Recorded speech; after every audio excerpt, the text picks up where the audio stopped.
Bom, para a nossa devocional de hoje, eu separei o texto de 1 Pedro, capítulo 1, a partir do versículo 13 e 3 versículos do capítulo 2, tá?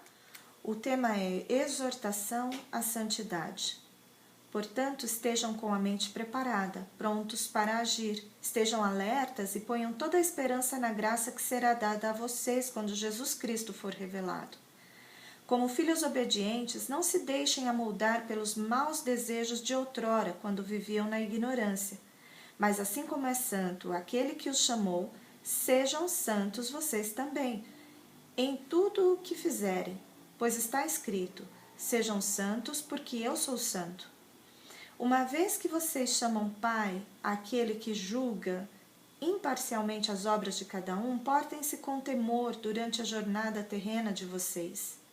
Pois vocês sabem que não foi por meio de coisas perecíveis como prata ou ouro que vocês foram redimidos da sua maneira vazia de viver, transmitida por seus antepassados, mas pelo precioso sangue de Cristo, como de um cordeiro sem mancha e sem defeito, conhecido antes da criação do mundo, revelado nestes últimos tempos em favor de vocês. Por meio dele, vocês creem em Deus, que o ressuscitou dentre os mortos e o glorificou, de modo que a fé e a esperança de vocês estão em Deus. Agora que vocês purificaram a sua vida pela obediência à verdade, visando ao amor fraternal e sincero, amem sinceramente uns aos outros e de todo o coração. Vocês foram regenerados, não de uma semente perecível, mas imperecível, por meio da palavra de Deus, viva e permanente. Pois toda a humanidade é como a relva, e toda a sua glória como a flor da relva. A relva murcha e cai a sua flor, mas a palavra do Senhor permanece para sempre. Essa é a palavra que foi anunciada a vocês. Portanto, livrem-se de toda maldade e de todo engano, hipocrisia, inveja e toda espécie de maledicência. Como crianças recém-nascidas, desejem de todo o coração o leite espiritual puro, para que por meio dele cresçam para a salvação, agora que provaram que o Senhor é bom. Amém.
Bom, pessoal, a carta de Pedro à igreja na Galácia, ela é mais um alerta, né?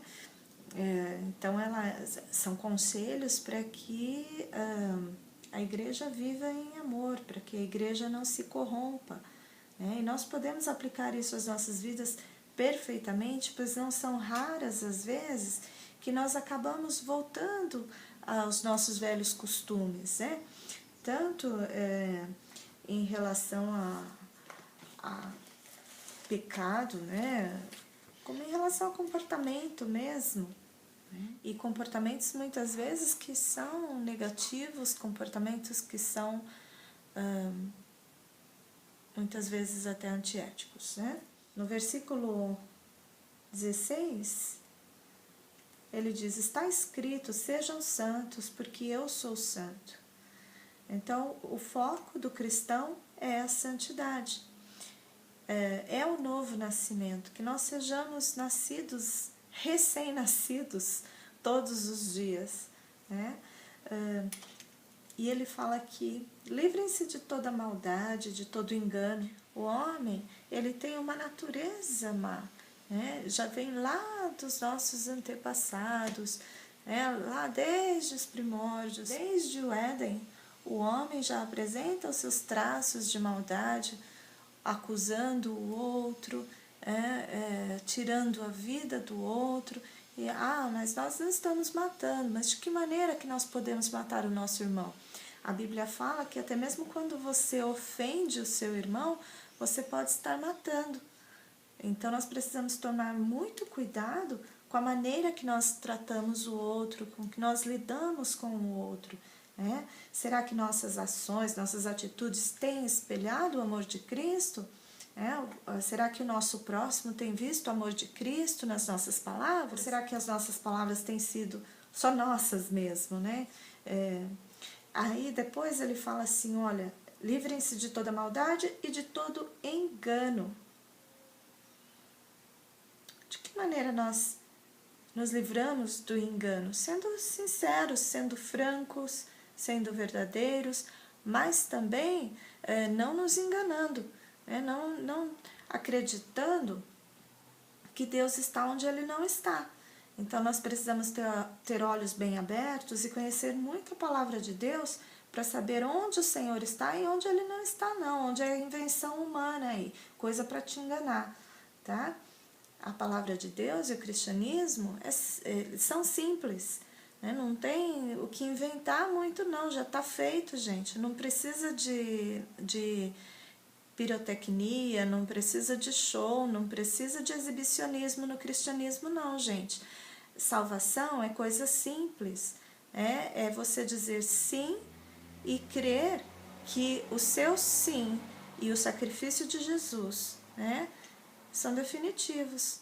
Então, se você aceitou Jesus e aceitou o sacrifício que Ele fez por vocês na cruz, né, nós devemos crer que esse sacrifício foi suficiente para te salvar, tá? E a nossa motivação para servir a Deus deve ser o nosso amor a Deus, nosso temor a Deus, não milagres, não arrepio, tá? Nada disso, gente. Servir a Deus é no seu dia a dia, tá? Depois ele fala, depois de todo engano, hipocrisia. O que é hipocrisia? Hipocrisia é aquela pessoa que faz só para o outro ver, né? Mas na verdade ela não está sentindo nada daquilo. Ou ela, em um momento, ela se mostra uma coisa, santo, dedicado, devotado, mas quando você vai ver lá atrás, ó, tá tudo podre, né? Tá tudo errado. Então são hipócritas, são pessoas que na verdade não têm uma vida com Deus. São religiosos, então os hipócritas são religiosos, pessoas que só estão ali para cumprir o seu domingo, a sua tabelinha, bate o seu cartão, mas na verdade ela não tem uma vida com Deus, ela não tem intimidade com Deus, nem sequer conhece a Deus ou reconhece Deus como uma pessoa com quem você tem um relacionamento, com quem você conversa, a quem você escuta por meio da sua palavra, né? E aí depois ele fala inveja e toda espécie de maledicência. Então vamos lá por partes. A próxima palavrinha aqui é inveja, né? Inveja é você desejar o que é do outro, invejar o outro, o que o outro é, o que o outro tem, né? Mas o mais grave de tudo isso, eu acredito que seja a ingratidão, né? Porque quando você deseja o que o outro tem, quando você coloca os teus olhos no que o outro tem, você deixa de ver aquilo que o Senhor tem te dado, aquilo que o Senhor tem preparado para você, a maneira como Ele tem te sustentado, as bênçãos que você tem recebido, Então, olhando no outro, você deixa de olhar para si próprio. Olhando o que o outro tem, você deixa de ver aquilo que o Senhor já te deu, Mas cada um de nós trilha um caminho. Então, alguns são mestres, alguns são doutores, Então, nesse espaço, em todo esse universo profissional e financeiro, existem colocações. E por que tem que ser assim? Porque a sociedade, ela precisa ser uma engrenagem que funcione. Se nós tivermos só doutores, vai funcionar? Se nós tivermos só professores, se nós tivermos só advogados, funciona? Não funciona. A gente precisa ter o advogado e o cliente, a gente precisa ter o médico e o paciente, o professor e o aluno. Então a sociedade, ela precisa ser uma engrenagem perfeita. Por isso que nós precisamos ter colocações, né? E para nós chegarmos nas colocações, nós precisamos o quê? De escola, de estudo, de preparo. Algumas pessoas se prepararam mais e chegaram mais adiante. Então eu preciso olhar para o quanto eu me preparei, o que eu fiz, o quanto eu plantei para que eu possa colher lá na frente. Não é olhar para o outro e falar, nossa, como ele tem propriedades, como ele tem uma casa bonita, tem um carro moderno, tem roupas da moda. Não é isso, eu preciso olhar para mim e para o meu próprio ser, eu preciso olhar para a minha própria realidade e entender que eu tenho a bênção do Senhor naquilo que eu busquei, aquilo que eu construí. E o Senhor me abençoa, porque eu me esforcei para chegar onde eu estou. E eu sou grata por tudo que eu tenho. E aí, por último, ele fala, livrem-se de toda espécie de maledicência. Eu acho que esse é o último item e é um dos itens mais difíceis. Por quê? Porque a maledicência, ela vem muito maquiada. Então, muitas vezes, você está maldizendo, mas você acredita que está fazendo uma crítica. A crítica, ela é ótima, é positiva, mas quando ela é feita diretamente para a pessoa. Não adianta nada você fazer uma crítica a respeito de alguém se essa pessoa não vai te ouvir, não vai ficar sabendo daquilo que você pensa, porque ela não vai ter chance de mudança ou de melhoria. Então, crítica não é maledicência, tá? E maledicência não é crítica. Então, crítica você faz diretamente à pessoa,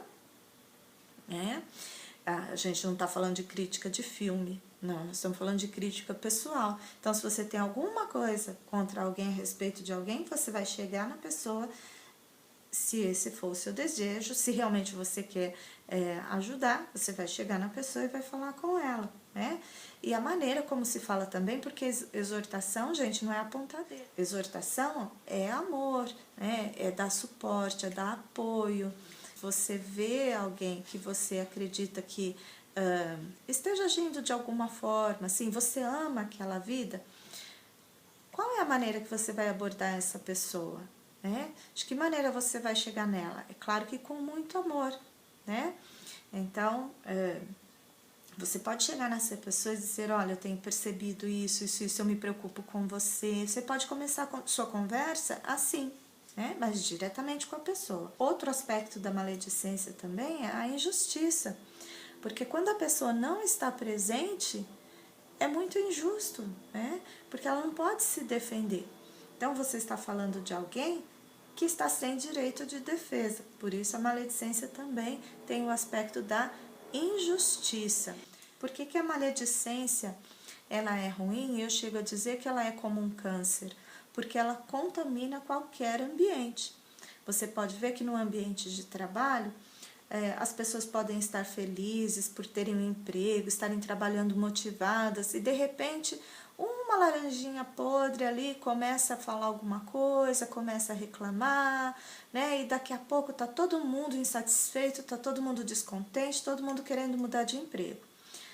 Tudo começa por uma faísquinha, A Bíblia fala que a língua contamina o corpo inteiro, Então, a língua é uma coisinha lá que a gente tem pequena na boca, mas que contamina o corpo todo, É isso que a Bíblia diz.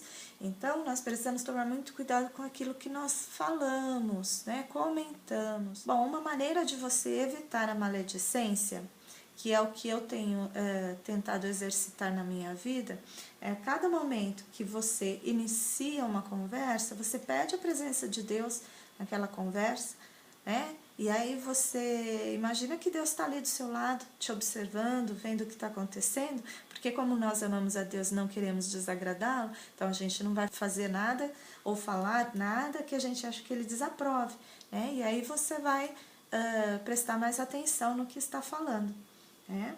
Eu também costumo dizer que a maledicência é o espelho da alma, porque você percebe que as pessoas maldizentes, as pessoas que têm o costume de falar de outras pessoas, primeiro, se ela fala de alguém para você, ela vai falar de você para alguém, tá? Ponto. Mas isso, esse comportamento demonstra muito o caráter da pessoa, demonstra muito o que essa pessoa tem por dentro, né? E algumas pessoas são cheias de rancor, são cheias de ódio, né? Então, assim, nós vivemos numa sociedade que tem o costume da maledicência, é até meio que cultural até, né? Então, nós precisamos, como cristãos, lutar contra isso, né? Alguns pontos precisam ser trabalhados em nossa vida e esse definitivamente é um deles quando nós nascemos de novo, né, para uma nova vida com Cristo. Então, todos eles são importantes, tá? Que nós possamos ter em mente isso, né? Que nós possamos sempre buscar agradar ao nosso Deus e desejar de coração o leite espiritual puro, que é a palavra de Deus. Que nós possamos amar essa palavra. Bom, obrigado pela companhia. Este foi o devocional de hoje. Até a próxima. Beijo, beijo.